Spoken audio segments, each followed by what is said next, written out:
নমস্কার, আপনারা দেখছেন Ishan Bangla night bulletin news powered by SR Metro. সঙ্গে রয়েছে আমি কুমকুম।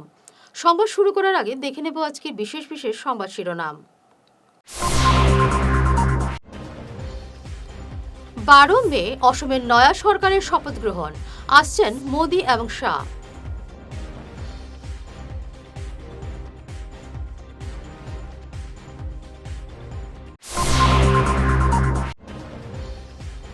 হাইলাকান্দিতে ভয়াবহ অগ্নিকাণ্ড, পুড়ে ছাই নতুন শিক্ষাবর্ষের পাঠ্যপুস্তক।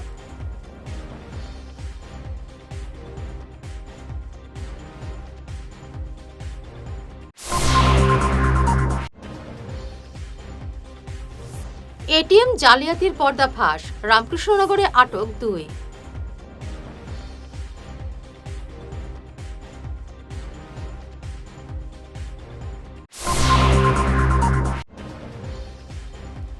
হারের দায় নিজেরই, কোনো অন্তর্ঘাত নেই, বিতর্ক থামালেন সুব্রত।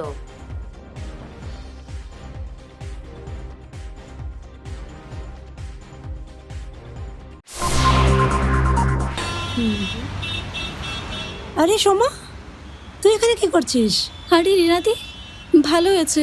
শোনো না, বাবার এই মেডিসিনটা না আমি কোথাও খুঁজে পাচ্ছি না। কি করা যায় বলো তো? তুই মেডিকালায় গিয়ে দেখেছিস? মেডিকাটা মানে ওই অম্বিকাপট্টি ইসকন মন্দিরের পাশে? হ্যাঁ।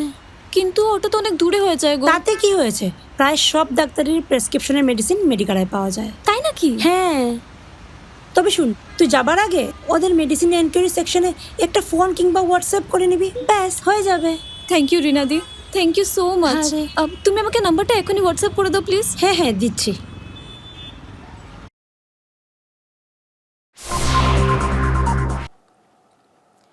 শুরু করছে বিস্তারিত ঈশান বাংলা নাইট বুলেটিন নিউজ।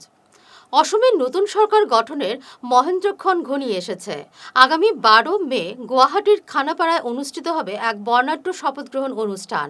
রাজ্য বিজেপি সভাপতি দিলীপ শইকিয়া জানান, এই অনুষ্ঠানে উপস্থিত থাকবেন প্রধানমন্ত্রী নরেন্দ্র মোদী এবং স্বরাষ্ট্রমন্ত্রী অমিত শাহ।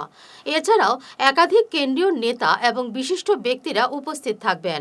শপথ গ্রহণের ঠিক দুদিন আগে অর্থাৎ 10 মে বসতে চলেছে বিজেপি বিধায়ক দলের গুরুত্বপূর্ণ বৈঠক।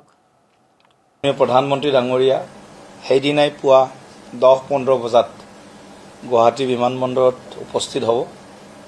পোনে পোনে তেখেত নাৰেংগী হেলিপেডত আহিব আৰু ঠিক 11 বজাত প্ৰধানমন্ত্ৰী ডাঙৰীয়াই খানাপাৰা ফিল্ডত উপস্থিত হ'ব আৰু শপত গ্ৰহণ অনুষ্ঠানত মুখ্য অতিথি হিচাপে উপস্থিত থাকিব। মাননীয় কেন্দ্ৰীয় গৃহমন্ত্ৰী অমিত শ্বাহ ডাঙৰীয়াকে ধৰি আমাৰ ৰাষ্ট্ৰীয় সভাপতি শ্ৰদ্ধেয় নেত্ৰী নবীন ডাঙৰীয়া, বিভিন্ন ৰাজ্যৰ মাননীয় মুখ্যমন্ত্ৰীসকল, উপমুখ্যমন্ত্ৰীসকল, NDA শাসিত প্ৰদেশসমূহৰ,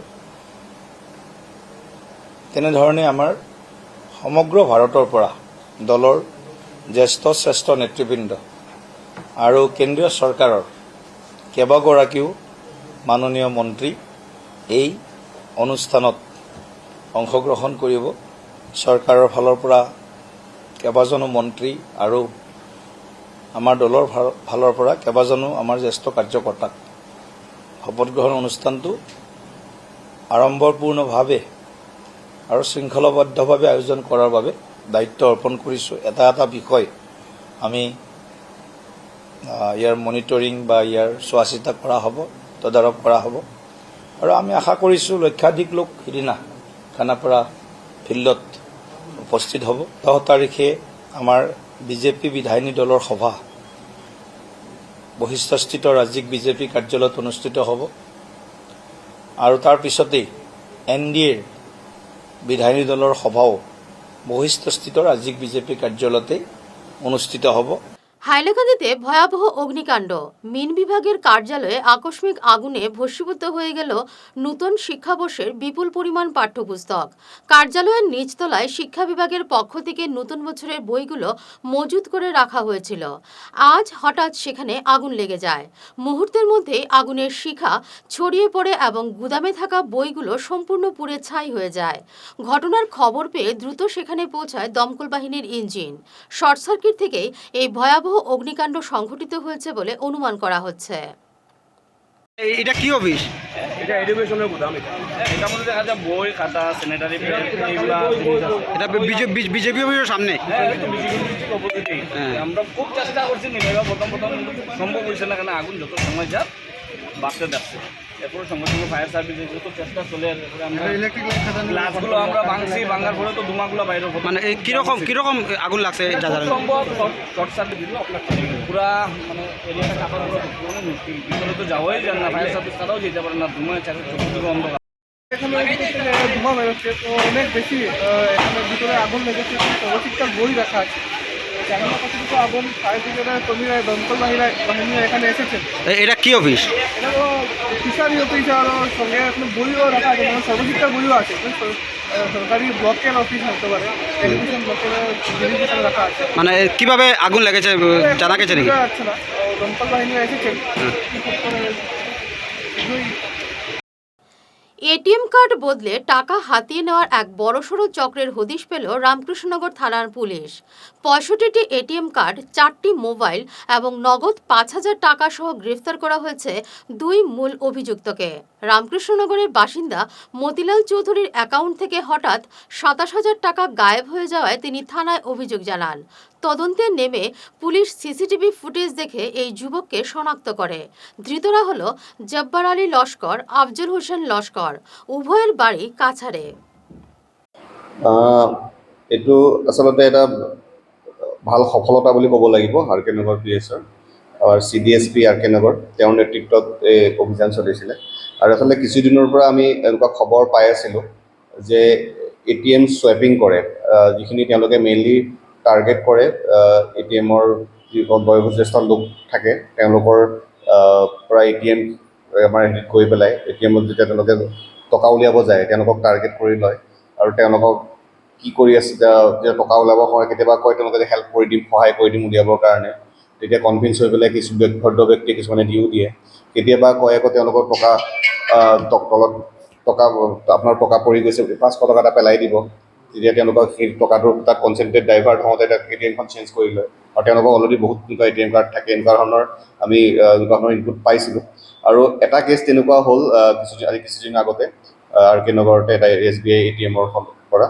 আৰু সেই সংক্ৰান্তত আমি আৰ কে নগৰ PS কেছ নম্বৰ 2726 আমি ৰেজিষ্টাৰ কৰিছিলোঁ আণ্ডাৰ ছেকশ্যন 318(4), 302/302/3182। আৰু এই সংক্ৰান্তত যে অনুসন্ধান চলালোঁ আমি তাত টেকনিকেল আৰু হিউমেন ইণ্টেলিজেঞ্চ মিলাই পেলাই যে আমাৰ CCTV ফুটেজ আছিলে, তাৰ লগতে আমাৰ যি আমাৰ গ্ৰাউণ্ড চ'ৰ্চ আছিলে সেইখিনিত আমাৰ CDSP আৰ কে নগৰ নেতৃত্বত অভিযান চলালে।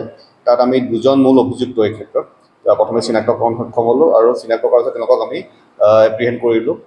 এজন হৈছে Jabbar Ali Laskar, village Ujan Tarapur, post office Paliapul, PS Lakshipur Cachar. আৰু এজন হৈছে Afiyal Hussain Laskar, village Fakirtilla, post office NIT Silchar.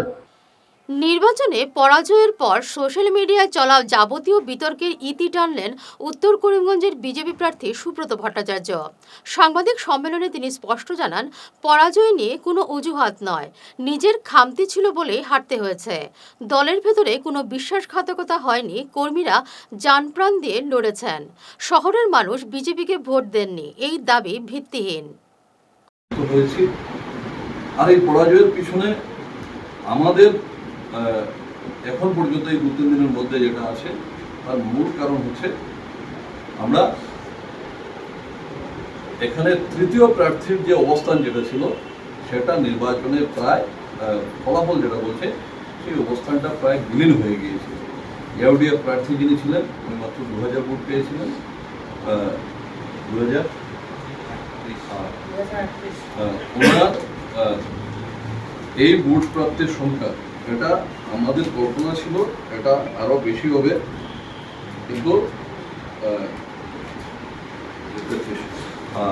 কিন্তু সেটা সম্ভবপর হয়ে ওঠেনি। আমরা ভেবেছিলাম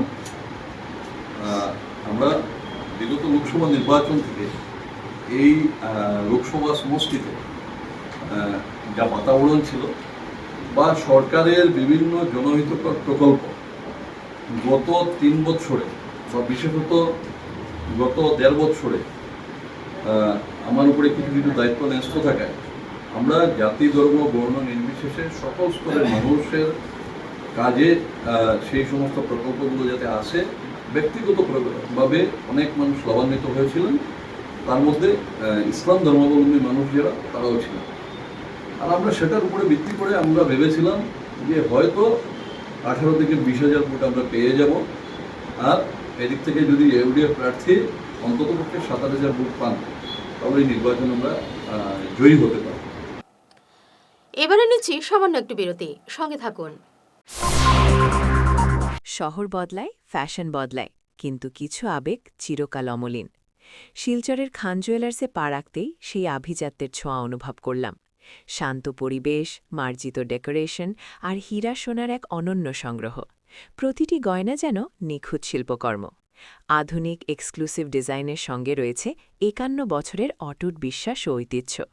মায়ের জন্য ভালোবাসার উপহার হোক বা জীবনের বিশেষ মুহূর্ত, খান জুয়েলার্স মানেই স্মৃতিকে করে তোলা আরও মূল্যবান। আপনি কবে আসছেন আপনার প্রিয় মুহূর্তটি সাজাতে? আল্লাহর ঘরের মেহমান হওয়ার আকাঙ্ক্ষা কি আপনার হৃদয়ে? আল মদিনা ট্যুরিজম নিয়ে এলো এবারও বিশেষ ওমরা প্যাকেজ। 20 দিনের এই বিশেষ প্যাকেজে থাকছে উন্নত থাকা খাওয়া সহ আধুনিক সব সুযোগ সুবিধা। এই যাত্রার সময় ধার্য করা হয়েছে আগামী সেপ্টেম্বরের শেষ ভাগে। বিশেষ অফার, আগামী 30 মের মধ্যে বুকিং করলে এই প্যাকেজ পাচ্ছেন মাত্র 1 লক্ষ টাকায়। তবে 30 মের পরে বুকিং করলে প্যাকেজ রেট হবে 1,20,000 টাকা। আমাদের ঠিকানা শিলচর রংপুর পার্ট 1, নতুন দয়াপুর ঈদগাহ মসজিদের উল্টো দিকে। আমাদের আরেকটি অফিস রয়েছে গোবিন্দপুর বাজারে।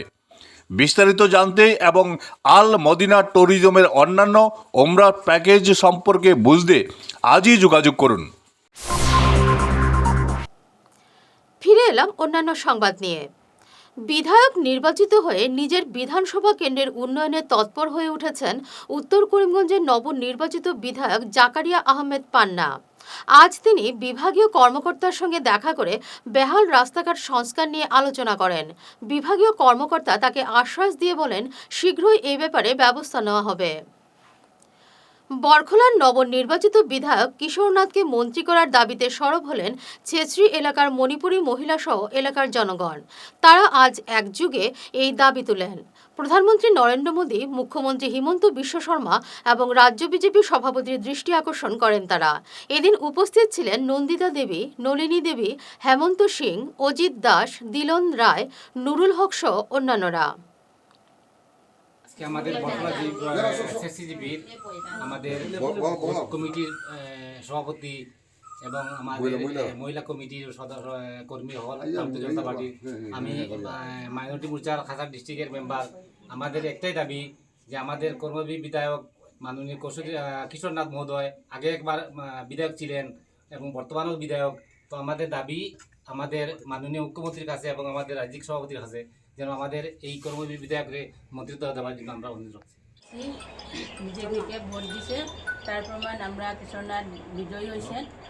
আর আমাদের মামার কাছে অনুরোধ যে আমরা বরখলার কিশোরনাথকে মন্ত্রী চাই, মন্ত্রী পদ হিসাবে চাই। আমরা কিশোরনাথ কাছে ভোট দিয়া জয়যুক্ত করাইছে। কংগ্রেস বর্তমানে মুসলিম লীগে পরিণত হয়েছে। হাত শিবিরকে ঘুরে দাঁড়াতে কমেও 20 বছর সময় লাগবে। আজ সংবাদ মাধ্যমে এমনই বিস্ফোরক মন্তব্য করলেন ইউডিএফ সুপ্রিমো বদরুদ্দিন আজমল। তিনি বলেন, অসম কংগ্রেসকে বর্তমানে নেতৃত্ব দিচ্ছে মিয়া মুসলমানরা। এই বার্তা গোটা বিশ্বের কাছে পৌঁছে গেছে। কংগ্রেসের 19 নবনির্বাচিত বিধায়কের মধ্যে 18 জনই মিয়া মুসলমান বলে কটাক্ষ করেন আজমল। मैं तो वैसे माइनॉरिटी दल ना है, कांग्रेस मुस्लिम लीग हुई से। अजमल साहब ये क्या बोल दिए? कांग्रेस हो गया जब 20 में 19 आपका एमएलए खाली मुसलमान हो गया तो वो सेकुलर पार्टी नहीं रहा। कांग्रेस का सेकुलर कैरेक्टर था वो खत्म हो गया। इस मर्तबा कांग्रेस ने विलिंगली या अनजाना एटू करी से मुस्लिम इतिहास मुस्लिम मुस्लिम मानक 19 जने रिप्रेजेंट करिब, हिंदू कोने रिप्रेजेंट करिब कांग्रेसर ओनली बीजेपी। तो दुटो लाइन आलोक कर दिले कोने करिसे कांग्रेस करिसे। কংগ্রেছে আমি বারবার কৈছো 2 বছৰ পৰা আপোনালোকে জানে যে ৰিপিটেডলি মই কৈছো অন ৰেকৰ্ড যে আপোনালোকে এতিয়াও খোলাখুলি হোক গোপনী হোক যে লাইন হোক এটা বুজাবুজি কৰক নহ'লে আল্টিমেটলি ইলেকশ্যনৰ ৰিজাল্ট আপোনালোকে দেখি ল'ব এজন আপোনালোকে হাৰিব আমাকো হেৰাইছে हम तो डूबे सनम तुमको भी ले डूबेंगे डुबा दिया अब रोते फेरे देखेंगे हमारा कांग्रेसर पर কোনো আশা নাই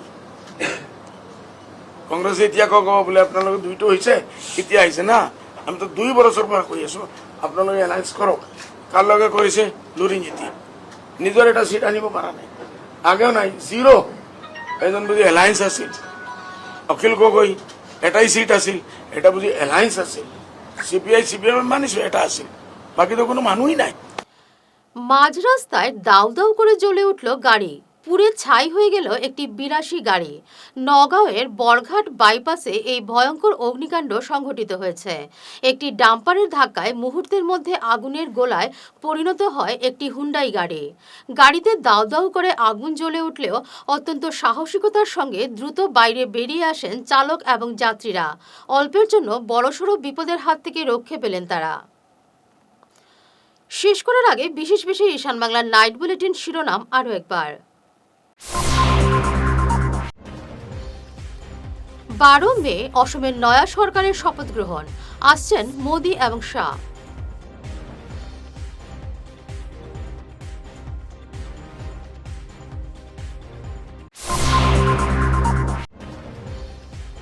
হাইলাকান্দিতে ভয়াবহ অগ্নিকাণ্ড পুড়ে ছাই নতুন শিক্ষাবর্ষের পাঠ্যপুস্তক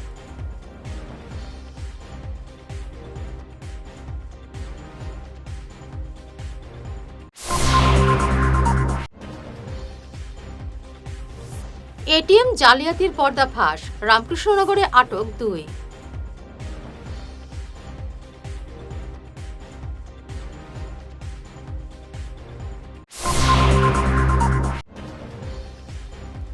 হারের দায় নিজেরই কোনো অন্তর্ঘাত নেই বিতর্ক থামালেন সুব্রত